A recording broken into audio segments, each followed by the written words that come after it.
Echoes of Us by Cecilia L. Chianta, Chapter 4. Moments that matter before long. The first term exams were getting closer.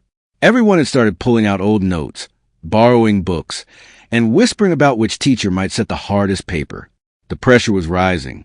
But even with the stress of upcoming tests, Robert and I still spent time together whenever we could.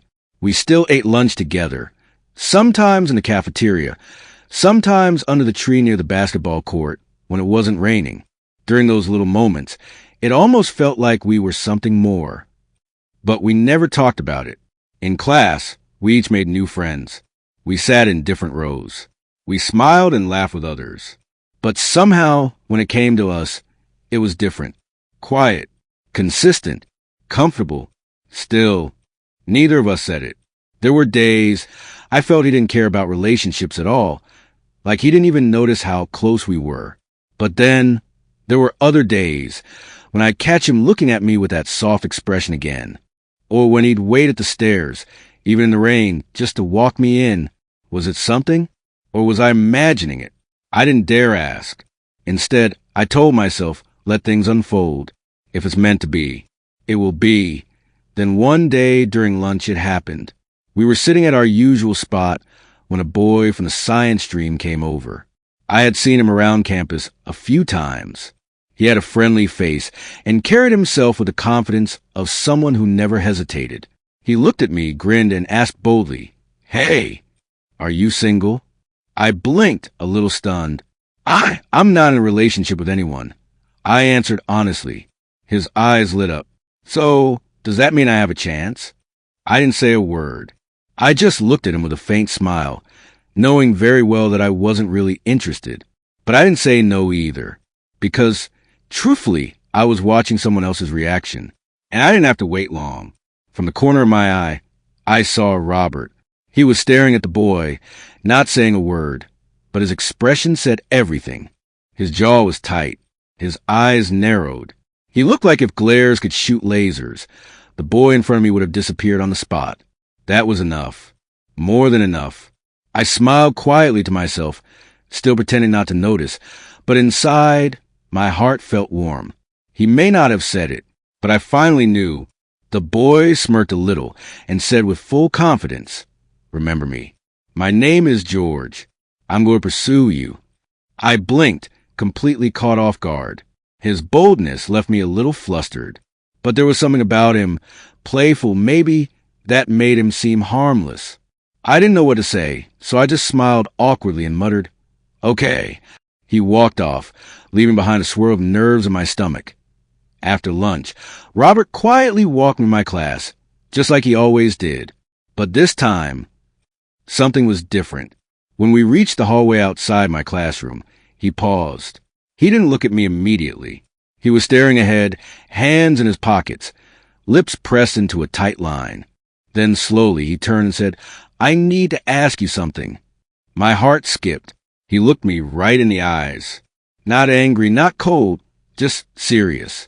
More serious than I'd ever seen him. "What do you think about that boy? George, are you going to accept him?" The question hit me harder than I expected, not because of George, but because Robert finally asked. He noticed. He cared. He wasn't okay with it. For a moment, I didn't answer. I just looked at him, searching his face for more. I could feel the storm of words inside my chest, but I kept them calm. I shrugged gently and said with a soft smile, "I haven't thought about it. Besides, I don't just say yes to someone because they're persistent." He looked at me for a second longer, like he was waiting for something more.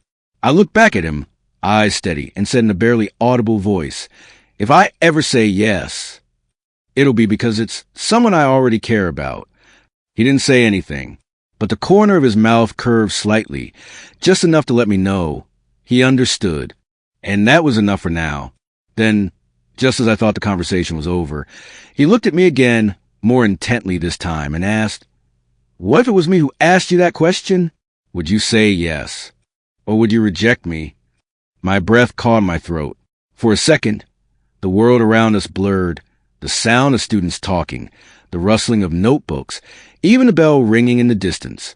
I froze. All this time, I had imagined this moment, what I'd say if he ever confessed or even hinted. But now that he finally asked, I couldn't speak. My heart was thumping so loudly I was sure he could hear it. A dozen words tried to tumble out of my mouth, but none of them came. Not the right ones. Anyway, I looked at him, at the way he was trying to stay calm, but his eyes looked like they were waiting, hoping. So I finally whispered, if it was you, I wouldn't need time to think.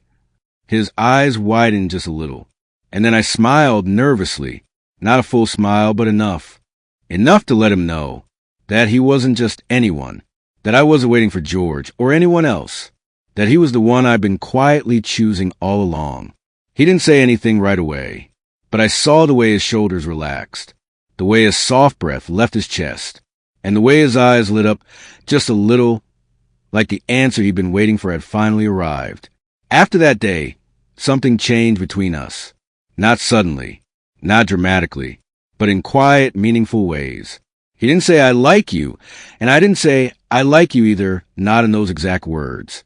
But we both knew, from the way our conversations lingered a little longer, from the way our eyes found each other in a room full of people, from the way he waited for me, even when it rained, even when I was late,